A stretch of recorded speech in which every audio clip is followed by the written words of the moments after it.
Hello everyone, welcome back to my channel. അപ്പോൾ ഇന്നത്തെ video വന്നിട്ട് നിങ്ങൾ തമ്പനയിൽ കണ്ട പോലെ നമ്മുടെ മലയാളിയായ ചെക്കൻ തമിഴ് പെണ്ണിനെ കല്യാണം കഴിക്കാൻ പോകുന്നു ഗായ്സ്. ഇതത്ര വലിയ കാര്യമാണോ എന്ന് വെച്ചാൽ കാര്യമൊന്നുമല്ല, എന്നാലും നിങ്ങൾ വീഡിയോ കണ്ടു നോക്കുക. അപ്പോൾ ഫസ്റ്റ് തന്നെ ഞാൻ രാവിലെ കുളിച്ചൊരുങ്ങി റെഡി ആയിട്ട് നിൽപ്പുണ്ട്. ഇനിയാണ് ട്വിസ്റ്റ് സംഭവിക്കുന്നത്. അപ്പോൾ നമ്മൾ ശരിക്കും പറഞ്ഞാൽ ഒരു വണ്ടിയിൽ പോകേണ്ട ആളേ ഉള്ളൂ. അപ്പോൾ ഒരു ടൂറിസ്റ്റ് ബസ്സാണ് നമ്മൾ പറഞ്ഞിട്ടുണ്ടായിരുന്നത്. പക്ഷേ ഇനി ആൾ കൂടിയാലോ എന്ന് വെച്ചിട്ട് വേറൊരു ടൂറിസ്റ്റ് ബസ്സും കൂടെ നമ്മൾ വെച്ചിട്ടുണ്ടായിരുന്നു. അങ്ങനെ അതിൽ പോകാൻ വേണ്ടി അത്ത എന്നെ രാവിലെ വിളിച്ച് മാമിയുടെ വീട്ടിലേക്ക് കൊണ്ടുപോയി. അപ്പോൾ അതേ ഇത് കണ്ടോ, അപ്പോൾ ഞാൻ ഇട്ടേക്കുന്ന നെയിൽ പോളിഷ് ഉണ്ടോ, ഇത് ഞാൻ സ്റ്റുഡിയോയിൽ നിന്ന് വാങ്ങിയിട്ടുള്ള നെയിൽ പോളിഷാണ്. ഇത് മാരേജിന് വേണ്ടിയിട്ട് മാത്രം ഞങ്ങൾ കസിൻസ് എല്ലാം വാങ്ങിയാണ്. ആ ഒരൊറ്റ ദിവസം ഇടും, വൈകിട്ട് റിമൂവർ വെച്ചിട്ട് കളയും, അങ്ങനെ അതിന് വേണ്ടിയിട്ട്. അപ്പോൾ അതേ കണ്ട് ഇവർ രണ്ടുപേരും ഒരുക്കാനായിരുന്നു എനിക്കുള്ള പണി. അങ്ങനെ അവരെ ഒരുക്കി. പിന്നെ അവിടുത്തെ അക്കായും ആ അക്കാടെ സിസ്റ്ററുണ്ട്, അവരെല്ലാവരും ഞാൻ ഒന്ന് ടച്ചപ്പ് ചെയ്തൊക്കെ എടുത്തു. വേറെ ഒന്നുമല്ല, ഐലൈനർ വെച്ച് ഒന്ന് എഴുതി കൊടുക്കുക, അതൊക്കെ തന്നെ ഉള്ളായിരുന്നു. അത് കഴിഞ്ഞ് വണ്ടി വന്നു, ഞാൻ കയറി. ഇവിടെ വിഷമമായ കാര്യം എന്താണെന്ന് വെച്ചിട്ടുണ്ടെങ്കിൽ എൻ്റെ കസിൻസൊക്കെ കയറിയ വണ്ടി അവരെല്ലാം അവിടെ വീട്ടിൽ പോയിട്ടാണ് കേട്ടോ കയറിയത്. മാമിയുടെ വീട്ടിൽ പോയിട്ടാണ് കയറിയത്. അവിടെയാണ് വണ്ടി കിടക്കുന്നത്. ഞങ്ങൾ കയറിയെന്ന് വെച്ചിട്ടുണ്ടെങ്കിൽ നമ്മുടെ വീടിൻ്റെ അടുത്ത് തന്നെ വണ്ടി വരുന്നു, അവിടെ കയറിയത്. അപ്പോൾ അവിടെ നിന്ന് മാമിയൊക്കെ വന്നപ്പോൾ അതേ കൊണ്ടുവന്നിട്ടുള്ളതാണ് ഈ നമ്മുടെ ഇതുണ്ടല്ലോ സുഖിയനുണ്ടല്ലോ, ആ സുഖിയനൊക്കെ ഉണ്ടായിരുന്നു. അങ്ങനെ അതൊക്കെ കഴിച്ച് ഞാനിങ്ങനെ ഷോക്ക് ഓടിച്ചിരിക്കുക. പിന്നെ ദേ ഈ പള്ളിയുടെ അവിടെ നിർത്തിയിട്ട് കുറച്ച് ആൾക്കാർ ഇങ്ങനെ ഓരോ സ്റ്റോപ്പ് വെച്ചിട്ട് കയറുന്നുണ്ടായിരുന്നു കേട്ടോ. അപ്പോൾ എനിക്കാണെന്നുണ്ടെങ്കിൽ കമ്പനി അടിക്കാൻ ആരുമില്ല, കസിൻസ് ഇല്ല, അമ്മായില്ല, ഇവരെല്ലാം ആ വണ്ടിയില്ല. പിന്നെ ഇത് ഈ സ്ഥലം കൊണ്ട് ഞാൻ ഒരുപാട് പേര് സ്റ്റോറിയൊക്കെ ഇട്ട് ഞാൻ കണ്ടിട്ടുണ്ട്, സ്റ്റാറ്റസ് ഇട്ട് കണ്ടിട്ടുണ്ട്. അപ്പോൾ ഞാൻ ഇവിടെ ഇപ്പോഴാണ് കേട്ടോ ഈ സ്ഥലം കാണുന്നത്. അപ്പോൾ ഇതിൻ്റെ പേര് ഞാൻ മറന്നുപോയി. അപ്പം നമ്മളങ്ങനെ വണ്ടി പൊയ്ക്കൊണ്ടിരിക്കണം. അപ്പം ഞാൻ ആകെ ഷോക്ക് പിടിച്ചിരിക്കും, കാരണം പാട്ട് 1900 സംതിങ്ങിലേക്ക് പാട്ടാണ് ഇട്ടേക്കുന്നത്. അങ്ങനെ ആ പാട്ടും കേട്ട് ഞാനിങ്ങനെ പോവാണ്. അപ്പോൾ ഹെഡ്സെറ്റ് ആണെങ്കിൽ അമ്മയുടെ ബാഗിലായിപ്പോയി. അപ്പോൾ എനിക്കാണ് ഒന്നും ചെയ്യാൻ പറ്റത്തില്ല, ഞാനിങ്ങനെ ഇരിക്കുക. അപ്പോൾ ഞാൻ ഇട്ട മെഹന്തി ഇതായിരുന്നു, ഞാൻ സ്വന്തമായിട്ട് ഇട്ടാണ് ഈ കയ്യിൽ. റൈറ്റ് ഹാൻഡിൽ എനിക്ക് ഒറ്റയ്ക്ക് ഇടാൻ പറ്റാത്തതുകൊണ്ട് തന്നെ തലേന്ന് ഞാൻ അവിടുത്തെ ഒരു അക്കായെ കൊണ്ട് ഇടിയിപ്പിച്ചിട്ടുണ്ടായിരുന്നു, കൈയുടെ ഫ്രണ്ട് സൈഡിൽ മാത്രം കേട്ടോ. പിന്നെ അങ്ങനെ ഞാൻ കണ്ടു, എനിക്കിങ്ങ് ദേഷ്യം വരുവാണ്. ഞാൻ ഭയങ്കര കലിപ്പിലാണ്, കലിപ്പും കരയണോ ചിരിക്കണോ എന്നറിയാത്ത അവസ്ഥയിൽ ഞാൻ ഇങ്ങനെ ഇരിക്കുക. കാരണം പാട്ടും കൊള്ളത്തില്ല, സംസാരിക്കാൻ ആരുമില്ല, ഇങ്ങനെ വെറുതെ ബോറടിച്ചിട്ട്. ഞാൻ കയറിയപ്പോഴും ഫ്രണ്ട് സീറ്റിൽ തന്നെയാണ് കേട്ടോ കയറിയിരുന്നത്, ഞാൻ പറയാൻ മറന്നുപോയി. ഞാൻ വേറെ അങ്ങോട്ട് നോക്കിയില്ല, ഫ്രണ്ടിൽ സീറ്റ് കണ്ടു, അവിടെ കയറിയിരുന്നു. പിന്നെ ഈ വണ്ടിയിൽ മാമായൊക്കെ ഉള്ളതുകൊണ്ട് തന്നെ ഇടയ്ക്കിടയ്ക്ക് ഇങ്ങനെ ഫുഡ് കഴിച്ചുകൊണ്ടേ ഇരിക്കണം. കാരണം അവരിങ്ങനെ എവിടെയെങ്കിലുമൊക്കെ പോകുകയാണെന്നുണ്ടെങ്കിൽ ഇടയ്ക്കിടയ്ക്ക് ഫുഡൊക്കെ കഴിച്ചുകൊണ്ടിരിക്കും കേട്ടോ. അപ്പോൾ അതുകൊണ്ട് തന്നെ ഫുഡൊക്കെ കൊണ്ടുവന്നിട്ടുണ്ടായിരുന്നു. അപ്പോൾ കുറച്ച് കഴിയുമ്പോൾ ഇത് കഴിച്ചു. ഇതും കഴിച്ച് നമ്മളിങ്ങനെ ഇരുന്നപ്പോഴത്തെ പിന്നെ പാട്ടും കൊള്ളത്തില്ല, സംസാരിക്കാൻ ആരുമില്ല. എന്നാൽ പിന്നെ കുറച്ച് കാഴ്ചകൾ കാണാം എന്ന് വെച്ചിട്ട് ഇങ്ങനെ നല്ല ഭംഗിയുണ്ടായത് കാണാൻ. വീഡിയോയിൽ അത്രത്തോളം ഭംഗി തോന്നുന്നില്ലെങ്കിലും നേരിട്ട് കാണാൻ ഇത് അടിപൊളിയായിരുന്നു കേട്ടോ. ഫോട്ടോസൊക്കെ എടുക്കാൻ പറ്റിയ കിടിലൻ സ്പോട്ടായിരുന്നു. പിന്നെ ഇത് ഇതുണ്ട്, ഈ തമിഴ്നാട് എത്തിക്കഴിഞ്ഞാൽ പിന്നെ ഇവർ നമുക്ക് സ്ഥലമേ തരത്തില്ലല്ലോ, സൈഡ് പോലും കിട്ടത്തില്ല. പിന്നെ നമ്മളെങ്ങനെയൊക്കെ സൈഡ് പിടിച്ചൊക്കെ അങ്ങ് എത്തി കേട്ടോ. എത്തിയപ്പോൾ തന്നെ മറ്റേ ബസ്സുണ്ടല്ലോ, അമ്മയൊക്കെ കയറിയ ബസ്, അതൊക്കെ അരമണിക്കൂർ മുന്നേ അവരെത്തിയിട്ടുണ്ടായിരുന്നു ഓഡിറ്റോറിയത്തിൽ. പിന്നെ ഞാനും അത്തായും മാമായും എല്ലാവരും ഫ്രണ്ടിൽ പോവാം. ബാക്കി വണ്ടിയിലുള്ളവരെല്ലാം പതുക്കെ നടന്ന് വരുന്നതേ ഉള്ളൂ. ഞങ്ങൾ പെട്ടെന്നങ്ങ് പോയപ്പോൾ തന്നെ ചെക്കനും പെണ്ണും ഒക്കെ സ്റ്റേജിലിരിപ്പുണ്ടായിരുന്നു. അപ്പോൾ ഞങ്ങൾ പോയിട്ട് ഞങ്ങളോട് എത്തിയിട്ട് താലി കെട്ടാമെന്ന് പറഞ്ഞ് നിൽക്കുമായിരുന്നു. അപ്പോൾ ഞാൻ പോയപ്പോൾ തന്നെ കസിൻസ് എല്ലാവരും കൂടെ ഇങ്ങനെ പെട്ടെന്ന് വന്നിട്ട് ബാ നമുക്ക് ഫോട്ടോ എടുക്കാമെന്ന്. കാരണം അവർ എന്നെ തിരക്കുമായിരുന്നു, വീട്ടിൽ നിൽക്കുമ്പോൾ തൊട്ട് തിരക്കുവാണ്. ഞങ്ങളെല്ലാം ഒരേ ഡ്രസ് കോഡൊക്കെ ആയിട്ട് ഫോട്ടോസൊക്കെ എടുക്കാൻ വേണ്ടി സെറ്റായിട്ട് നിന്നേല്ലേ. അപ്പം അവർക്കെല്ലാം എടുക്കാൻ പറ്റി, പക്ഷേ എനിക്ക് എടുക്കാൻ പറ്റില്ല. അപ്പോൾ തൊട്ട് എല്ലാവരും ഇങ്ങനെ കിടന്ന് വിളിക്കുക, എവിടായെന്ന് എല്ലാവരും തിരക്കുന്നുണ്ടായിരുന്നു. അപ്പോൾ എല്ലാവർക്കും അങ്ങ് സങ്കടമായിപ്പോയി, മൊത്തത്തിൽ ആ ഒരു മൂടങ്ങ് പോയി എല്ലാവരുടെയും. പിന്നെ എന്നെ കിട്ടിയപ്പോൾ എല്ലാവരോടും പിന്നെ പെട്ടെന്ന് പിടിച്ചുകൊണ്ട് വീഡിയോസൊക്കെ എടുത്തു കേട്ടോ. പിന്നെ അതുകൊണ്ട് ഒരു കുട്ടി ചെക്കൻ്റെ ഫ്രണ്ടിൽ കയറി ഇങ്ങനെ നിൽക്കുകയാണ് കേട്ടോ. നമ്മുടെ ഗ്രൂമ് പറയായിരുന്നു അതിനെ ഒന്ന് മാറ്റാനായിട്ട്. പിന്നെ നമ്മളെന്ത് ഇങ്ങനെ താലിമാല ഉണ്ടല്ലോ, അതിൻ്റെ ഫോട്ടോസ് എടുക്കണമല്ലോ, അതിന് വേണ്ടിയിട്ടൊക്കെ പറയായിരുന്നു. പിന്നെ ആ സമയത്ത് മാമിയെ കാണുന്നില്ല. അപ്പോൾ മാമിയും കൂടെ വന്നിട്ട് താലി കെട്ടാമെന്നുള്ള രീതിയിൽ ഇങ്ങനെ നിൽക്കുകയായിരുന്നു. അപ്പോൾ അതിന് വേണ്ടിയിട്ട് അതിൻ്റെ ഇടയ്ക്കുള്ള ചർച്ചകളാണ് കേട്ടോ. പുള്ളിക്കാരി കാണുന്നുമില്ല, അപ്പോൾ എല്ലാവരും വരണമല്ലോ, അതിന് വേണ്ടിയിട്ട് ഇങ്ങനെ എല്ലാവരും വന്നു കഴിഞ്ഞപ്പോഴത്തേക്കിന് പിന്നെ നമ്മൾ താലിയൊക്കെ കൊടുത്തു. അങ്ങനെ കല്യാണമൊക്കെ നടത്തി. പക്ഷേ ആണെന്നുണ്ടെങ്കിൽ ഇപ്പം ബാക്കിൽ നിൽക്കുന്ന ആൾക്കാർക്ക് നമ്മൾ ഫ്രണ്ടിൽ നിൽക്കുന്ന ആൾക്കാർ നിൽക്കുന്നതുകൊണ്ട് തന്നെ കാണാൻ പറ്റുന്നില്ലായിരുന്നല്ലോ. അപ്പം ഞാൻ വീഡിയോ എടുക്കുന്നതുകൊണ്ട് തന്നെ എൻ്റെ ഫോണിൽ കൂടെ ആയിരുന്നു ബാക്കി നിൽക്കുന്നവരെല്ലാം ഈ കല്യാണം കണ്ടുകൊണ്ടിരുന്നത് കേട്ടോ. അതെന്തായാലും കോമഡി ആയിരുന്നു. എന്തായാലും അങ്ങനെ വീഡിയോ എടുത്തതുകൊണ്ട് ബാക്കി നിൽക്കുന്നവർക്ക് കാണാനേ പറ്റി. എന്ത് ചെയ്യാൻ, എന്നെക്കൊണ്ട് ഞാൻ തന്നെ തോറ്റ്. അങ്ങനെ പിന്നെ കല്യാണമൊക്കെ കഴിഞ്ഞു. ടെൻഷൻ കാരണം മാമി എന്തൊക്കെയോ കാണിച്ചു കൂട്ടുന്നുണ്ട്. നമ്മുടെ അണ്ണനുണ്ടല്ലോ, അണ്ണൻ്റെ കയ്യിലൊക്കെ പിടിച്ചിട്ടാണ് താലി കെട്ടുന്നത്. പിന്നെ ആ കൈയൊക്കെ മാറ്റി അങ്ങനെ പിന്നെ താലി കെട്ടി കഴിഞ്ഞു. അപ്പോഴാണ് നമ്മൾ ശ്രദ്ധിക്കേണ്ട കാര്യം, എപ്പോഴും ഈ ബ്രൈഡ്സിന് ഉണ്ടാകുന്ന പ്രശ്നമാണ് ഈ താലി കെട്ടുമ്പോൾ നമ്മൾ ഈ മാല ഇടുമ്പം ഈ ഒരു നമ്മുടെ ലെഹങ്കയുടെ ആ ഒരു ഷോൾ ഉണ്ടല്ലോ ദുപ്പട്ട, അപ്പോൾ അതിനകത്ത് ഇങ്ങനെ അതിന് മുകളിലോട്ട് ഇടുമ്പോഴത്തേക്കിനും നമ്മൾ അടിയിൽ നിന്ന് ഇങ്ങനെ അതെല്ലാം എടുക്കേണ്ടി വരും. അപ്പോഴത്തേനും ആകെ മൊത്തം കോളമായിട്ടുണ്ടായിരിക്കും. അപ്പം നമ്മൾ ശരിക്കും പറഞ്ഞാൽ ആ ഒരു ഇത് ഊരിയിട്ടിട്ടാൽ മതിയായിരുന്നു. ആ ഒരു കൊളുത്തുണ്ടല്ലോ അത് ഊരിയിട്ടിട്ടാൽ മതിയായിരുന്നു. അപ്പോൾ പെട്ടെന്ന് അത് ഓർത്തില്ല, നമ്മൾ ആ ഒരു ടെൻഷനിൽ കാര്യത്തിൽ പെട്ടെന്ന് ഇട്ടുപോയി. അപ്പോൾ ഇനിയൊക്കെ മാരേജൊക്കെ നടത്തുന്നവരതൊന്ന് ശ്രദ്ധിക്കണം കേട്ടോ, അല്ലെന്നുണ്ടെങ്കിൽ മൊത്തം അലമ്പാവും. ആ ഒരു ഷോളൊക്കെ ഇങ്ങനെ എടുക്കുമ്പോൾ തന്നെ ആ ഒരു പിൻ ചെയ്ത് വെച്ച മാലയിലും എല്ലാം അലമ്പായി പോവും. അങ്ങനെ പിന്നെ ആ പരിപാടിയൊക്കെ കഴിഞ്ഞു. അപ്പോൾ നമ്മൾ ഈ കേരള സ്റ്റൈലിൽ തന്നെ കേട്ടോ കല്യാണമൊക്കെ നടത്തിയത്. പിന്നെ കുറച്ച് ഡിഫറൻസ് വന്നതെന്ന് വെച്ചിട്ടുണ്ടെങ്കിൽ, ഇവർക്ക് ഇങ്ങനെ നമ്മൾ ക്യാഷ് കൊടുക്കുമല്ലോ, ക്യാഷ് കൊടുക്കുമ്പോൾ അത് 2 പേർക്കും കൂടെ ആയിട്ടാണ് കൊടുക്കുന്നത്, ഒരാൾക്ക് മാത്രമായിട്ടല്ല, 2 പേർക്കും കൂടെ ഈക്വലി ആയിട്ടാണ് കൊടുക്കുന്നത്. അപ്പം നമ്മൾ അവിടെ നിന്നുള്ള തമിഴ്നാട്ടിലുള്ള ആൾക്കാർ തന്നെ, അതായത് പെണ്ണിൻ്റെ സൈഡിലുള്ള ആൾക്കാർ, അവർ നമുക്ക് വെറ്റിലയും പാക്കുണ്ടോ എന്ന് എനിക്കറിയത്തില്ല കേട്ടോ, ഞാൻ എത്തിയപ്പോൾ കുറച്ച് ലേറ്റ് ആയതുകൊണ്ട് എനിക്കിതൊന്നും കാണാൻ പറ്റില്ല. അതും പിന്നെ നമ്മുടെ ബിസ്ക്കറ്റൊക്കെ ഉണ്ടല്ലോ അതൊക്കെ കൊടുക്കും എന്ന് ഞാൻ പറഞ്ഞ് കേട്ടായിരുന്നു. പക്ഷേ എനിക്കിതൊന്നും കാണാനുള്ള ഭാഗ്യം ഉണ്ടായില്ല, ഞാൻ ലേറ്റായി പോയില്ലേ. പിന്നെ അത് ഇങ്ങനെ കുറച്ച് ചടങ്ങുകളൊക്കെ നടത്തുന്നുണ്ടായിരുന്നു, സ്വർണം കൊടുക്കുക, അതുപോലെ തന്നെ മാലയിടുക, അങ്ങനെയുള്ള ചടങ്ങുകളൊക്കെ നടത്തുന്നുണ്ടായിരുന്നു. പക്ഷേ ഗ്രൂമെന്ന് പറഞ്ഞിട്ടുണ്ടെങ്കിൽ ഭയങ്കരമായിട്ട് കൂളായിട്ടായിരുന്നു കേട്ടോ ഇരിക്കുന്നത്, ഒരു ടെൻഷനും ഇല്ലായിരുന്നു. പിന്നെ അതിപ്പോൾ ഞാൻ വീഡിയോയിലൊക്കെ നോക്കുമ്പോൾ ചെറിയ ടെൻഷൻ തോന്നുന്നുണ്ട്. പക്ഷേ തലേന്നാണെങ്കിലും മാരേജിൻ്റെ അന്നാണെങ്കിലും സ്റ്റേജിൽ, അപ്പോൾ ഞാൻ പറഞ്ഞില്ലേ ലേറ്റായിട്ടാണ് പോയപ്പോൾ തന്നെ പുള്ളിക്കാരൻ എത്തിയോ എന്നൊക്കെ പറഞ്ഞിട്ട്, പിന്നെ അണ്ണന് ഫോട്ടോ ഇട്ട് കൊടുക്കണേ എന്നൊക്കെ പറഞ്ഞിട്ടുണ്ടായിരുന്നു. അങ്ങനെ ഭയങ്കര കൂളായിരുന്നു പുള്ളി. അങ്ങനെ അതേ മാലയൊക്കെ അങ്ങോട്ടും ഇങ്ങോട്ടൊക്കെ ഇടുന്നുണ്ട്. അത് കഴിഞ്ഞിട്ട് പിന്നെ ഫോട്ടോസൊക്കെ എടുക്കുമായിരുന്നു. ഫാമിലീസിലുള്ള എല്ലാവരും ഉണ്ടല്ലോ, അതായത് ഫസ്റ്റ് ആ ഒരു പെണ്ണിൻ്റെ ഫാമിലിയും ചെക്കൻ്റെ ഫാമിലിയിൽ നിന്ന് ഫോട്ടോസൊക്കെ എടുത്തു, പിന്നെ ഞങ്ങളൊക്കെ എടുത്തു. അങ്ങനെ മാറി മാറി എല്ലാവരും ഫോട്ടോസൊക്കെ ഇങ്ങനെ എടുക്കുമായിരുന്നു. അപ്പം ഞങ്ങൾ കസിൻസ് ഫോട്ടോസ് എടുക്കാനായിട്ട് റെഡിയാണല്ലോ. അപ്പം ഇനി ക്യാമറമാൻ ഞങ്ങളെ ഇനി കളിയാക്കുമായിരുന്നു, ഇവരോടൊന്നും ഇനി ഏത് രീതി നിൽക്കണമെന്ന് പറഞ്ഞു കൊടുക്കണ്ട, എല്ലാം അങ്ങ് മോഡലാണ് എന്നൊക്കെ പറഞ്ഞ് കളിയാക്കിക്കൊണ്ടിരിക്കുകയായിരുന്നു. അങ്ങനെ പുള്ളി ഭയങ്കര വൈബാണ് കേട്ടോ, ഭയങ്കരമായിട്ട് കോമഡി. ആ ഒരു അത്രയും എന്താ പറയുന്നത് ടെൻഷൻ അടിച്ച സിറ്റുവേഷനിൽ പോലും പുള്ളി ഇത് ഭയങ്കരമായിട്ട് ഹാൻഡിൽ ചെയ്തു, ഭയങ്കര കൂളായിട്ട് ഹാൻഡിൽ ചെയ്തു. അപ്പോൾ പുള്ളി ഇങ്ങനെ തമാശയൊക്കെ പറഞ്ഞ് നിൽക്കുകയായിരുന്നു. പിന്നെ നമുക്ക് എങ്ങനെ നിൽക്കണം എന്നൊക്കെ ഇങ്ങനെ പറഞ്ഞു കൊടുക്കില്ല, ആ പൊസിഷനൊക്കെ പറഞ്ഞു കൊടുത്ത് ഇങ്ങനെ പിന്നെ അങ്ങനെയൊക്കെ പറഞ്ഞു കൊടുത്തു. പിന്നെ അത് കഴിഞ്ഞ ശേഷം പാലൊക്കെ കൊടുത്തു. അങ്ങനെ എല്ലാ ചടങ്ങുകളും അങ്ങോട്ട് അവസാനിച്ചതിന് ശേഷമാണ് ഞങ്ങളെല്ലാം നിന്നിട്ട് ഓരോരോ കഥകളൊക്കെ പറഞ്ഞുകൊണ്ടിരിക്കുകയായിരുന്നു. കാരണം ഞാൻ ലേറ്റായതിനെ കുറിച്ചിട്ടാണ് ഇവിടെ മൊത്തം ചർച്ച. കാരണം എല്ലാവർക്കും അതങ്ങ് അത്രയും വിഷമമായെന്നുള്ള കാര്യം ഞാൻ പിന്നെ അറിയുന്നു. ഞാൻ വിചാരിച്ചില്ല അത്രയൊക്കെ ഇതുണ്ടെന്ന്. കാരണം നമ്മൾ പ്ലാൻ ചെയ്ത് എല്ലാം തെറ്റിപ്പോയല്ലോ. അപ്പോൾ അതുകൊണ്ട് അമ്മയ്ക്കും അങ്ങ് വിഷമമായി, അതുപോലെ തന്നെ കസിൻസിന് വിഷമമായി, എല്ലാവർക്കും അങ്ങ് സങ്കടമായിപ്പോയി. അതിനേക്കാളുപരി എനിക്കങ്ങ് സങ്കടമായിപ്പോയി, അതാണ് വേറെ കാര്യം. അങ്ങനെ പിന്നെ അതേണ്ട അവരുടെ ഫാമിലി, ചെക്കൻ്റെയും പെണ്ണിൻ്റെയും ഫാമിലി തമ്മിൽ നിന്നിട്ട് ഫോട്ടോസൊക്കെ എടുക്കുന്നുണ്ടായിരുന്നു. അത് കഴിഞ്ഞിട്ട് ഞങ്ങൾ എടുത്തു. പക്ഷേ അതിന് വീഡിയോ എടുക്കാനുള്ളൊരു സാവകാശം കിട്ടിയില്ല കേട്ടോ. ഞങ്ങൾ ഫസ്റ്റ് ടൈം ഒരു ഫോട്ടോ എടുത്തു, അതിൻ്റെയും എടുക്കാൻ പറ്റിയില്ല, പിന്നുള്ളതും എടുക്കാൻ പറ്റിയില്ല. പിന്നെ അത് ഇത് കണ്ടു, ഇവൻ്റെ പേര് റിച്ചു എന്നാണ്, അവൻ്റെ ഒറിജിനൽ നെയിം എനിക്കറിയില്ല, ലേഹാൻ എന്നോ എന്തോ ഒരു പേരാണ് അവൻ്റെ അടുത്ത് പറഞ്ഞത്. പക്ഷെ അതുകൊണ്ട് ക്ലിയർ ആയില്ലായിരുന്നു എനിക്ക്. അതായത് കല്യാണത്തിൻ്റെ തലേ ദിവസം ഉണ്ടല്ലോ, നമ്മൾ ഗ്രൂം ടു ബി നടത്തിയ ദിവസം, അന്ന് അവൻ്റെ അടുത്ത് പേര് പറഞ്ഞത് കേട്ടോ. ആളൊരു പാവമായിരുന്നു അന്ന്, പക്ഷേ ഇത് ഇപ്പം ഭയങ്കര കലിപ്പായിപ്പോയി. ഇത് ആ ഒരു കുട്ടിയെ പിടിച്ച് തള്ളിയിടുവാണ്, നോക്കിയാൽ മതി കേട്ടോ, ഇപ്പം പിടിച്ച് തള്ളിയിടും. കൊച്ചു പിള്ളേരൊക്കെ ഓരോ കാര്യമേ, അവർ തമ്മിൽ ഭയങ്കര അടിയാണ് അന്നേരം. അപ്പോൾ അതിനകത്തൊക്കെ പറയുന്നുണ്ട്, അവൾ ചോദിക്കുന്നുണ്ട് അവളില്ലേന്ന് ചോദിച്ചാൽ പറഞ്ഞു ഉണ്ട്, ഇതേണ്ടി റിച്ചു എന്നെ പിടിച്ച് തള്ളിയിടുക എന്നൊക്കെ പറഞ്ഞിട്ട്.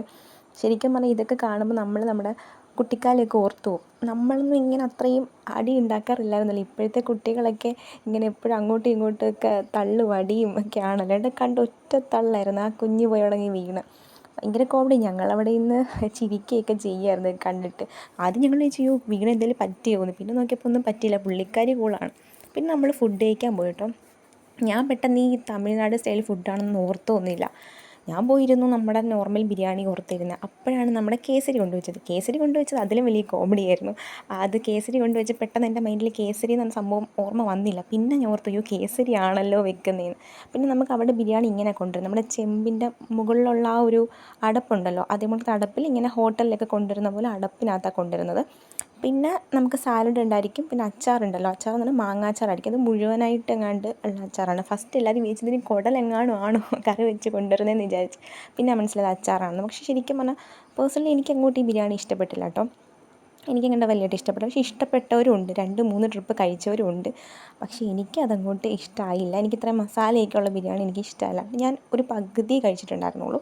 അങ്ങനെ ഫുഡൊക്കെ കഴിച്ചു. പിന്നെ ചെക്കനും പെണ്ണൊക്കെ ഫുഡ് കഴിച്ചു. പിന്നെ നമ്മൾ ഫോട്ടോസ് എടുക്കുകയാണ്, നമ്മൾ ബസ്സിൽ കയറാൻ വേണ്ടി പോയതാണ്. അപ്പോൾ തന്നെ എൻ്റെ കസിനാണ് ഇവൻ, അവന് ഫോട്ടോ എടുക്കണമെന്ന് പറഞ്ഞു. പിന്നെ ഞങ്ങൾ ജസ്റ്റ് 1-2 ഫോട്ടോ എടുത്തുള്ളൂ. പിന്നെ നേരെ ബസ്സിൽ കയറാൻ പോയി. ബസ്സിൽ കയറിയപ്പോൾ പിന്നെ അവരുള്ള ബസ്സിൽ തന്നെയാണ് കയറിയത്. പിന്നെ ഞങ്ങളെല്ലാവരും അങ്ങോട്ട് പോയപ്പോൾ ഭയങ്കര വെയിറ്റുള്ള കമ്മലൊക്കെ ഇട്ടുകൊണ്ട് പോയവരാണ്. അപ്പോൾ കാത് താങ്ങാൻ കഴിഞ്ഞിട്ട് വെയിറ്റായിട്ട് ഞങ്ങളതെല്ലാം ഊരി വെച്ചിട്ടാണ് തിരിച്ചു പോയത്. അപ്പോൾ പോയ വഴിക്ക് കണ്ടൊരു കടയാണ് കേട്ടോ ഇത്. അവിടെ എന്തോ നിർത്തിയിട്ടപ്പോൾ എടുത്ത വീഡിയോ ആണ്. പിന്നെ പോകുന്ന സ്ഥലങ്ങളെല്ലാം കാണാൻ നല്ല ഭംഗിയാണ്. പിന്നെ കേരളം തമിഴ്നാട് വെച്ച് കമ്പയർ ചെയ്യുമ്പോൾ ഏത് നാട് വെച്ച് കമ്പയർ ചെയ്താലും എനിക്ക് ഒരു കേരളത്തിനോട് പ്രത്യേക ഒരു ഇഷ്ടമാണ്. കാരണം നമ്മുടെ ഈ പച്ചപ്പും ഹരിതാഭവും ഉണ്ടല്ലോ, അത് അവിടെ അങ്ങോട്ട് കാണാൻ പറ്റാത്ത പോലെ. നോക്കിക്കഴിഞ്ഞാൽ എല്ലാം കൃഷിയാണ്, ശരിയാണ്. ഇപ്പോൾ തന്നെ അതിൻ്റെ ഇടയ്ക്ക് ഒരു കാര്യം നിങ്ങൾക്ക് കാണിച്ചു തരാം. അത് കണ്ടൊരു കോവിലാണ് കേട്ടോ. നമ്മൾ ഈ ടി വിയിലൊക്കെ കാണാറില്ലേ, റീൽസിലുമൊക്കെ കാണാറുണ്ടല്ലോ, ആ ടൈപ്പ് ഒരു കോവിലുണ്ടായിരുന്നു. പിന്നെ ഇത് കണ്ട്, ഇതൊക്കെ ഞാറാണേ, നെല്ലും കാര്യങ്ങളൊക്കെയാണ്. പക്ഷേ ഇങ്ങനെയൊക്കെ ഉണ്ടെങ്കിൽ പോലും ഒരു വരണ്ട കാലാവസ്ഥയാണ് തമിഴ്നാട്ടിൽ. ഒരുപാട് വെയിലൊക്കെ ആയിട്ട് അങ്ങനെ ഒരു വരണ്ട കാലാവസ്ഥ. പക്ഷെ നമ്മുടെ കേരളത്തിൽ അങ്ങനെയല്ലല്ലോ, കുറച്ചും കൂടെ ഒരു എന്താ പറയുക, ഒരു പച്ചപ്പൊക്കെ ഉണ്ട്. അപ്പോൾ അതുകൊണ്ട് ഒരു ഡിഫറെൻ്റ് ആണ് രണ്ടും തമ്മിൽ. അപ്പം നമുക്ക് പെട്ടെന്ന് അക്സെപ്റ്റ് ചെയ്യാൻ പറ്റില്ല. ഇവിടെ കൂടുതലൊരു ഉള്ളേറിയ പോണക്കൊരു സ്ഥലമല്ലേ, അപ്പം കടകളൊക്കെ കുറവായിരിക്കും. എൻ്റെ അടുത്തിരിക്കുന്ന ആളാണ് എൻ്റെ ഒരു ഗ്രൂമിൻ്റെ സിസ്റ്റർ. അവളാണെന്നുണ്ടെങ്കിൽ 2-3 ദിവസത്തെ ഉറക്കത്തിൻ്റെ ആയിരിക്കും. വന്ന പാടെ കിടന്നുറങ്ങുക, ചക്ക വെട്ടിയിട്ട് ഓൾ കിടന്നങ്ങ് ഉറങ്ങുമായിരുന്നു. പിന്നെ അതിൻ്റെ ഇടയ്ക്ക് സിനിമ വെച്ചിട്ടുണ്ടായിരുന്നു കേട്ടോ. സിനിമയുടെ പേര് ഞാൻ മറന്നുപോയി. നമ്മുടെ പൃഥ്വിരാജിൻ്റെ സിനിമ ഉണ്ടായിരുന്നല്ലോ, ആ സിനിമയാണ്. അപ്പം ഞാൻ പകുതി തൊട്ടായതുകൊണ്ട് എനിക്ക് കാണാൻ തോന്നിയില്ല. കാരണം ഞാൻ മറ്റേ വണ്ടിയിലായിരുന്നല്ലോ, അവിടെ സിനിമയൊന്നും ഇട്ടില്ല, ഒരു ശോകഗാനങ്ങളൊക്കെ ആയിരുന്നു ഇട്ടത്. അപ്പോൾ അതുകൊണ്ട് തന്നെ ഇതിൻ്റെ പകുതി തൊട്ടായതുകൊണ്ട് എനിക്ക് കാണാൻ വലിയ ഇൻട്രസ്റ്റ് ഒന്നും ഇല്ലായിരുന്നു. അതുകൊണ്ട് ഞാനിങ്ങനെ വെറുതെ വീഡിയോസൊക്കെ എടുത്ത് ഇങ്ങനെ ഇരിക്കുമായിരുന്നു. പിന്നെ അവിടെ ഈ സ്ഥലം കണ്ട് അടിപൊളിയാണ്. ഇവിടെയൊക്കെ ഒന്ന് ഫോട്ടോ എടുക്കാനാണെങ്കിൽ സൂപ്പറായിരിക്കും. പക്ഷെ നമ്മുടെ വണ്ടി അവിടെ നിർത്തിയൊന്നുമില്ല. പക്ഷെ ഞാൻ വന്ന വണ്ടിയിലുള്ള ആൾക്കാർ പലയിടത്തും നിർത്തി ഫോട്ടോസൊക്കെ എടുത്തിട്ടുണ്ടായിരുന്നു കേട്ടോ. കാരണം എൻ്റെ കസിൻസൊക്കെ 2-3 പേരായിട്ട് ഉണ്ടായിരുന്നു. അപ്പോൾ അവന്മാരൊക്കെ ഫോട്ടോസൊക്കെ എടുക്കാൻ ഭയങ്കര ഇൻട്രസ്റ്റ് ഉള്ള ആളായതുകൊണ്ട് തന്നെ ഫോട്ടോസൊക്കെ എടുക്കുന്നുണ്ടായിരുന്നു. അപ്പോൾ ഞാൻ അങ്ങോട്ട് പോകുന്നവർക്ക് ഒത്തിരി നല്ല സ്ഥലങ്ങളൊക്കെ കണ്ടു കേട്ടോ. കണ്ടപ്പം 1-2 കാര്യങ്ങൾ കൊണ്ട് എനിക്ക് എടുക്കാൻ പറ്റില്ല. ഒന്നാമത്തെ കാര്യം, ഞാൻ ഭയങ്കര ശോകാവസ്ഥയിലായിരുന്നു. എനിക്ക് അങ്ങോട്ടൊരു മൂഡ് വന്നില്ല എടുക്കാനായിട്ട്. പിന്നെ രണ്ടാമത്തെ കാര്യം, ഞാൻ വീഡിയോ എടുത്തപ്പോൾ തന്നെ ആ ഒരു എന്തോ ഒരു ക്ലാരിറ്റിക്ക് ഒരു ഡിഫറൻസ് പോലെ തോന്നി. അങ്ങോട്ട് ആ ഒരു ക്ലിയർ ആയിട്ട് കിട്ടുന്നില്ല. അപ്പോൾ പിന്നെ ഞാൻ അതുകൊണ്ട് വീഡിയോ ഒന്നും എടുത്തതും ഇല്ല. വളവൊക്കെ വന്നപ്പോഴത്തേക്കിനും എനിക്ക് ഇഷ്ടപ്പെട്ടു നല്ലതായിട്ട്. പക്ഷെ അത് പിന്നെ ഇങ്ങോട്ട് പോയപ്പം ആ ഒരു വളമൊന്നും കാണുന്നില്ല, എന്താണെന്നറിയത്തില്ല. പിന്നെ നമ്മൾ ആ ഒരു വഴി വെച്ച് കണ്ടാണ് ഈ ഒരു അപ്പൂപ്പനെ. പുള്ളിക്കാരൻ നമ്മുടെ നെല്ലിക്ക ഉണ്ടല്ലോ, ചെറിയ നെല്ലിക്ക, അതിങ്ങനെ സെയിൽ ചെയ്യാൻ വേണ്ടിയിട്ട് എല്ലായിടത്തും ചോദിക്കുന്നുണ്ട്. പക്ഷേ ബാക്കിലുള്ള ആർക്കോ വേണമായിരുന്നു. അപ്പോഴത്തേക്കും നമ്മുടെ വണ്ടി ഇങ്ങ് എടുത്തു. അപ്പോൾ ആരൊക്കെ പറയുന്നുണ്ട് വണ്ടി നിർത്തുന്നു, പക്ഷേ ആരും കേട്ടില്ലെന്ന് തോന്നുന്നു. ഇവളിപ്പോഴും എണീറ്റിട്ടില്ല കേട്ടോ. അവളുടെ വീടെത്തുന്നിടം വരെ അവൾ ഉറക്കത്തിൽ. വീടെത്തിയപ്പോൾ ചോദിക്കുക, കുറച്ച് ബാക്കിലോട്ടായപ്പോൾ ചോദിക്കുക, എത്തിയോ, പത്തനാപുരം എത്തിയോ എന്നൊക്കെ. ഭയങ്കര കോമഡിയാണ് അവളുടെ കാര്യം. അങ്ങനെ വേറെ ഏതൊക്കെയോ വളവ് കണ്ടപ്പോൾ എന്നാൽ പിന്നെ അതെങ്കിലും ഇരിക്കട്ടെ എന്ന് പറഞ്ഞാൽ അതെടുത്തങ്ങ് തൃപ്തിപ്പെട്ടു. പക്ഷേ ഞാൻ ഒരുപാട് നോക്കി, ഇങ്ങോട്ട് വന്ന സമയത്ത് കണ്ടെങ്കിലും അങ്ങോട്ട് പോയ സമയത്ത് നമ്മൾ കണ്ടതേയില്ല. അങ്ങനെ നമ്മൾ സ്ഥലമൊക്കെ കണ്ട് പോയപ്പോഴാണ് കുറേ കുരങ്ങന്മാരെ കണ്ടത്. കുറേ പേരെ കണ്ടു കേട്ടോ. അങ്ങോട്ടും ഇങ്ങോട്ടൊക്കെ 1-2 പേരിങ്ങനെ ഇരിപ്പുണ്ടായിരുന്നു. പക്ഷേ ഇത് ഞാൻ വീഡിയോയിലാണ് കാണുന്നത്. ഞാൻ വേറൊരു വീഡിയോ എടുത്തിട്ടുണ്ട്, ഇത് കണ്ടോ, ഇതിലൊരു കുരങ്ങനെ ഞാൻ കണ്ടു. ഇത് കണ്ടിട്ടാണ് ഞാൻ ഈ വീഡിയോ എടുത്തത്, ഈ കുരങ്ങനെ കണ്ടിട്ട്. പക്ഷേ ആ ബാക്കിലുള്ള വീഡിയോസിൽ കുരങ്ങന്മാർ ഇത്രയും പേര് ഇരിക്കുന്നതെന്ന് ഞാൻ പിന്നെ കണ്ടത്. പിന്നെ നോക്കി എല്ലാവരും വെട്ടിയിട്ട വാഴത്തണ്ട് പോലെ കിടന്നുറങ്ങുകയാണ്. കുറേ പേരൊക്കെ ടി വി കാണുന്നുണ്ട്, അതായത് സിനിമ കാണുന്നുണ്ട്. ബാക്കിയുള്ളവരെല്ലാം കിടന്നുറങ്ങും. പിന്നെ എനിക്കിങ്ങനെ യാത്ര ചെയ്യുമ്പോൾ ഉറക്കം വരാറില്ല. പിന്നെ അത്രയ്ക്കും എങ്ങാനും ചിലപ്പോൾ ക്ഷീണം ഉണ്ടെങ്കിൽ മാത്രം ഉറക്കം വരും. പിന്നെ നമ്മൾ ഈ പുനലൂർ എത്തിയിട്ടുണ്ട്. പുനലൂർ തൂക്കുപാലമാണ് നിങ്ങൾ കാണുന്നത്. അവിടുന്ന് നമ്മൾ റൈറ്റിലേക്കാണ് പോകുന്നത് കേട്ടോ. അങ്ങോട്ടാണ് ഗ്രൂമിൻ്റെ വീട്. അപ്പം നമ്മൾ നേരെ അങ്ങോട്ടങ്ങ് പോവായിരുന്നു. അങ്ങോട്ട് പോയപ്പോഴാണ് ഞങ്ങൾ വേറൊരു കാര്യം മൈൻഡ് ചെയ്യാതിരുന്ന കാര്യം ഇപ്പോഴാണ് ശ്രദ്ധിക്കുന്നത്. അതായത് എൻ്റെ ചെരുപ്പും എൻ്റെ കസിനുണ്ട്, അവളുടെ ചെരുപ്പും ഒരെണ്ണം തന്നെയായിരുന്നു കേട്ടോ, സെയിം ആയിരുന്നു. അതായത് ഞാൻ ഈ ചെരുപ്പ് വാങ്ങിക്കഴിഞ്ഞപ്പോഴാണ്, എൻ്റെ വീഡിയോ അപ്ലോഡ് ചെയ്തിട്ടുണ്ട് ഒരു ഷോർട്സ് ആയിട്ട്. അപ്പോൾ അത് വാങ്ങിക്കഴിഞ്ഞ് 2 ദിവസം കഴിഞ്ഞപ്പോൾ ഇവൾ ചോദിക്കുന്നത്, ഇതെങ്ങനെയുണ്ട് ഈ ചെരുപ്പ്? ഞാൻ പറഞ്ഞാൽ വാങ്ങിക്കുക, ഞാനും ഇത് തന്നെ വാങ്ങിയെന്ന്. അങ്ങനെ സെയിം ആയിട്ട് ഇട്ടതാണ്. അങ്ങനെ ഞങ്ങൾ പലപ്പോഴും ചെരുപ്പ് മാറിപ്പോകുന്നിട്ട് പലയിടത്തായിട്ടായിരുന്നു ഇടുന്നത്. അവൾ റൈറ്റ് സൈഡിലെങ്കിൽ ഞാൻ ലെഫ്റ്റ് സൈഡിൽ. പിന്നെ നമ്മൾ കുറേ നേരം കഴിഞ്ഞൊരു വൈകിട്ടായപ്പോഴത്തേക്കിന് ഒരു 6 മണി ടൈം ആയപ്പോഴത്തേക്കിന് ഗ്രൂമും ബ്രൈഡും ഒക്കെ എത്തിയിട്ടുണ്ട്. അവർ കുറച്ച് ലേറ്റായി, കാരണം കുറേ സ്ഥലത്തൊക്കെ ഇറങ്ങി ഫോട്ടോസൊക്കെ എടുത്തിട്ടാണ് അവർ വന്നത്. പിന്നീട് ഫോട്ടോ എടുക്കാൻ പോയി കഴിഞ്ഞാൽ അതൊരു ബുദ്ധിമുട്ടായിരിക്കുമല്ലോ. ഇതാകുമ്പോൾ രണ്ടും ഒരു സമയത്ത് നടക്കുമെന്ന് വെച്ചിട്ട് അങ്ങനെ ഫോട്ടോസൊക്കെ എടുക്കാൻ പോയിട്ടുണ്ടായിരുന്നു. അങ്ങനെ ലേറ്റായിട്ട് അവർ വന്നത്. പക്ഷേ അതിന് മുന്നേ ഞാൻ ഫസ്റ്റ് വന്ന വണ്ടിയില്ല, അത് നേരത്തെ ആയിരുന്നു കേട്ടോ വന്നത്. ഞങ്ങൾ പിന്നെ കുറച്ച് ലേറ്റായി.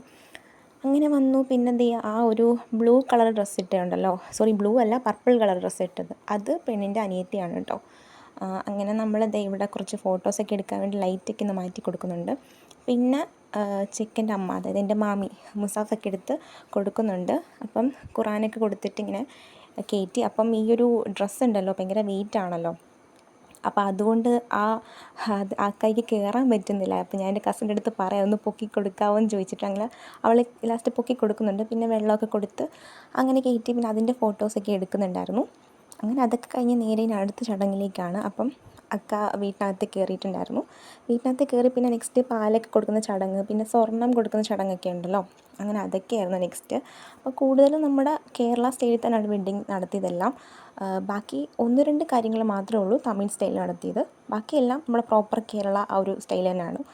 പിന്നെ ദേ ഇവിടെ സ്വർണം കൊടുക്കുകയാണ്. പക്ഷെ അതൊന്നും എനിക്ക് നന്നായിട്ട് ക്യാപ്ചർ ചെയ്യാൻ പറ്റിയില്ല. കാരണം ഫ്രണ്ടിൽ കുറച്ച് തിക്കും തിരക്കൊക്കെ ആയതുകൊണ്ട് തന്നെ എനിക്കെല്ലാം ഒന്നും കിട്ടിയില്ല കേട്ടോ. കല്യാണത്തിന് കിട്ടിയത് കൊണ്ട് അത്രയും ക്ലിയർ ആയിട്ടൊന്നും കിട്ടിയില്ല കേട്ടോ. അങ്ങനെ പിന്നെ എല്ലാവർക്കും കാണണമല്ലോ, അതാണല്ലോ മെയിൻ. അപ്പോൾ നമ്മുടെ വീഡിയോ എടുക്കുന്നത് കൊണ്ട് എല്ലാവരും മാറി നിൽക്കണമെന്നില്ലല്ലോ. അങ്ങനെ ദേ എല്ലാവരും കെട്ടിപ്പിടിച്ച് ഉമ്മയൊക്കെ കൊടുക്കുന്നുണ്ട്. പിന്നെ സ്വർണ്ണമൊക്കെ കൊടുത്തു. പിന്നെ ശേഷം നമ്മൾ ദേ ഗ്രൂമുമായിട്ട് എൻ്റെ കസിൻ ഇരുന്ന് എന്തൊക്കെയോ കാര്യങ്ങളൊക്കെ പറയുന്നുണ്ട്. അങ്ങനെ പിന്നെ അവരെ അവിടെ ഇരുത്തി കുറച്ച് ഫോട്ടോസും കൂടി എടുക്കുന്നുണ്ടായിരുന്നു. കുറച്ച് അൺഎക്സ്പെക്റ്റഡ് ആയിട്ടുള്ള ഫോട്ടോസൊക്കെ എടുക്കുന്നുണ്ടായിരുന്നു കേട്ടോ. അപ്പോൾ ഞങ്ങൾ കസിൻസിൽ തന്നെ 1-2 പേര് അപ്പം തന്നെ വീട്ടിൽ പോയിട്ടുണ്ടായിരുന്നേ. പിന്നെ ഞങ്ങൾ 3 പേരേ ഉള്ളായിരുന്നു അവിടെ. പിന്നെ ഈ ഗ്രൂമുണ്ടല്ലോ, ഗ്രൂമിൻ്റെ അനിയത്തി, പിന്നെ ഇവന്മാരും ഉണ്ടായിരുന്നു കേട്ടോ, ഞാൻ മറന്നുപോയി. ഇവന്മാരുണ്ടായിരുന്നു, 2 പേരുണ്ടായിരുന്നു. ഞങ്ങൾ ഇത്രയും പേര് ഭയങ്കര കമ്പനി ആയിട്ടുള്ളവരാണ്. അപ്പോൾ അതുകൊണ്ട് തന്നെ ഭയങ്കര കമ്പനിയായിട്ട് നിൽക്കും. പക്ഷെ അവർ 2 പേരും പോയപ്പോൾ ഞങ്ങൾക്കൊന്ന് സങ്കടമായിപ്പോയി. അവരോട് ഉണ്ടായിരുന്നെങ്കിൽ കൊള്ളാമായിരുന്നു എന്ന് പറഞ്ഞിട്ട്. അങ്ങനെ പിന്നെ ഫോട്ടോസ് എടുത്ത് അത് കഴിഞ്ഞിട്ട് പിന്നെ പാൽ കൊടുക്കുന്ന ചടങ്ങൊക്കെ നടത്തി. അങ്ങനെ അതൊക്കെ കഴിഞ്ഞപ്പോഴത്തേക്കിന് പിന്നെ വന്നവർക്കെല്ലാം, അതായത് ഈ ഫോട്ടോഗ്രാഫേഴ്സ് ഉണ്ടല്ലോ, അവർക്ക് ഈ മസാലയുള്ള ഫുഡ് അധികം ഇഷ്ടമല്ല. അതുകൊണ്ട് അവർ ബിരിയാണി കഴിച്ചിട്ടുണ്ടായിരുന്നില്ല. അപ്പോൾ അവർക്ക് വേണ്ടിയിട്ട് കുറച്ച് ആപ്പിളും അതുകൊണ്ട് പിന്നെ ഗ്രേപ്സും വാട്ടർ മെലോൺ ഇതൊക്കെ കട്ട് ചെയ്ത് വെച്ചിട്ടുണ്ടായിരുന്നേ. അതൊക്കെ കൊടുത്തു. പക്ഷെ അതിൻ്റെ വീഡിയോ എനിക്ക് എടുക്കാൻ പറ്റിയില്ല. കുറച്ച് സാങ്കേതിക കാരണങ്ങൾ മൂലം എനിക്കതൊന്നും എടുക്കാൻ പറ്റിയില്ല കേട്ടോ. അങ്ങനെ പിന്നെ അതൊക്കെ കൊടുത്തു. പിന്നെ എന്തൊക്കെയോ ചടങ്ങുകളൊക്കെ നടക്കുന്നുണ്ട്. പിന്നെ അതേ ആൾക്കാരൊക്കെ ഇങ്ങനെ നിൽക്കുകയാണ് അവിടെ. ചടങ്ങ് കഴിഞ്ഞപ്പോഴത്തേക്കും നിൽക്കുകയാണ്. പിന്നെ ഞാനും എൻ്റെ കസിനാണ്, ഞാൻ പറയില്ലേ ചെരിപ്പ് ഒരുപോലെ വാങ്ങി കസിൻ, അവൾ പിന്നെ അവളുടെ സിസ്റ്ററാണിത്. അങ്ങനെ ഞങ്ങൾ 3 പേരും അവിടെ ഇരുന്നൊക്കെ കണ്ടുകൊണ്ടിരിക്കുകയായിരുന്നു. പിന്നെ അതിന് ശേഷം നമ്മുടെ എന്താ പറയുക, ബ്രൈഡ് ഉണ്ടല്ലോ, ബ്രൈഡിനെയും കൊണ്ട് തൊട്ടപ്പുറത്തെ വീട്ടിലെ ഒരാളെ കാണാൻ പോയിട്ടുണ്ട്. ആ മാമിക്ക് കാലിന് എന്തോ പ്രശ്നം ഉണ്ടായിരുന്നു കേട്ടോ. എനിക്ക് പ്രോപ്പറായിട്ട് എന്ത് പറ്റിയെന്ന് എനിക്കറിയില്ല. ഞാനിവിടെ ആദ്യമായിട്ടാണ് പോകുന്നത് ഈ വീട്ടിൽ. അപ്പം എന്തോ വീഴെങ്ങാണ്ട് ചെയ്തിട്ട് കാലിന് എന്തോ നടക്കാൻ എന്തോ ബുദ്ധിമുട്ട് അങ്ങനെ എന്തോ ഉണ്ട്. നടക്കുന്നതിന് കുഴപ്പമില്ല, പക്ഷേ എന്തോ ഒരു ബുദ്ധിമുട്ടുണ്ട്. കാലൊടിയോ കണ്ട് ചെയ്തിട്ടുണ്ടെന്ന് തോന്നുന്നു. അപ്പോൾ അതൊക്കെ കാണിക്കുന്നുണ്ടായിരുന്നു അവിടെ. അപ്പോൾ നമ്മളങ്ങനെ അവിടെ ബ്രൈഡിനെ കൂട്ടിക്കൊണ്ട് പോയിട്ടുണ്ടായിരുന്നു. അവിടെ പോയപ്പോൾ തന്നെ ആ മാമി ഇങ്ങനെ ബ്രൈഡിനെ കെട്ടിപ്പിടിച്ച് ഉമ്മയൊക്കെ കൊടുത്ത് അവർ ഭയങ്കര കമ്പനിയൊക്കെ ആയി. അങ്ങനെ നമ്മളും കയറിപ്പോയി നോക്കിയിട്ടുണ്ടായിരുന്നു. അപ്പോൾ അവിടെ പോയപ്പോൾ ആ റിച്ചു ഉണ്ടല്ലോ, അതായത് കുഞ്ഞിനെ പിടിച്ച് തള്ളിയില്ലേ അവൻ, പിന്നെ തലേ ദിവസം ഡാൻസ് കളിച്ച പുള്ളിക്കാരൻ അവിടെ നിൽപ്പുണ്ടായിരുന്നു. പുള്ളിക്കാരൻ്റെ വീടാണ് ഇത്. അപ്പോഴേക്കന്നെ സമയം ഒരു 8 മണി 8:30 ആയി. അപ്പോൾ നമുക്കും പോകണമല്ലോ, കാരണം പിന്നീട് ബസ് കാര്യങ്ങളൊന്നും അവിടെ നിന്ന് അങ്ങോട്ടില്ല. അപ്പോൾ അതിന് മുന്നേ നമുക്കും വീട്ടിൽ പോകണം. അപ്പോൾ അതിന് വേണ്ടിയിട്ട് റെഡി ആവുമായിരുന്നു. അപ്പോൾ നമ്മൾ ഇവരെയൊക്കെ കണ്ടപ്പോൾ ഞാൻ റിച്ചുവിനെ ഒന്ന് വിളിച്ചിട്ടുണ്ടായിരുന്നു. അപ്പോൾ അവനിങ്ങനെ ഹായ് ഹായ് പറഞ്ഞപ്പോൾ ഹായ് ഒക്കെ തന്നിട്ട് അവിടെ കയറി ഇരിക്കുകയാണ്. പുള്ളി ഒരു പാവമാണ് കേട്ടോ. പിന്നെ ഇടയ്ക്കൊന്ന് ടെററാവുന്നേ ഉള്ളൂ. പിന്നെ അതൊക്കെ കഴിഞ്ഞ് നമ്മൾ നേരെ വീട്ടിലേക്ക് പോയി. അപ്പോൾ ഞാനും എൻ്റെ കസിനും കസിൻ്റെ അമ്മ പിന്നെ അമ്മ എല്ലാവരുമായിട്ട് വീട്ടിലേക്ക് പോയിട്ടുണ്ടായിരുന്നു. അപ്പോൾ അത്രയേ ഉള്ളൂ ഇന്നത്തെ വ്ളോഗ്. ഇഷ്ടപ്പെട്ടിട്ടുണ്ടെങ്കിൽ ലൈക്ക് ചെയ്യുക, ഷെയർ ചെയ്യുക, സബ്സ്ക്രൈബ് ചെയ്യുക. അപ്പോൾ ഇനി നമ്മുടെ നെക്സ്റ്റ് വീഡിയോ വന്നിട്ട് റിസപ്ഷൻ്റെ ആയിരിക്കും. അപ്പോൾ അത് കാണാനായിട്ട് എല്ലാവർക്കും ഇൻട്രസ്റ്റ് ഉണ്ടെന്നുണ്ടെങ്കിൽ കണ്ടു വെക്കണം കേട്ടോ. അപ്പോൾ നമ്മളെ സപ്പോർട്ട് ചെയ്യണേ. അപ്പോൾ അത്രയേ ഉള്ളൂ. ടാറ്റാ.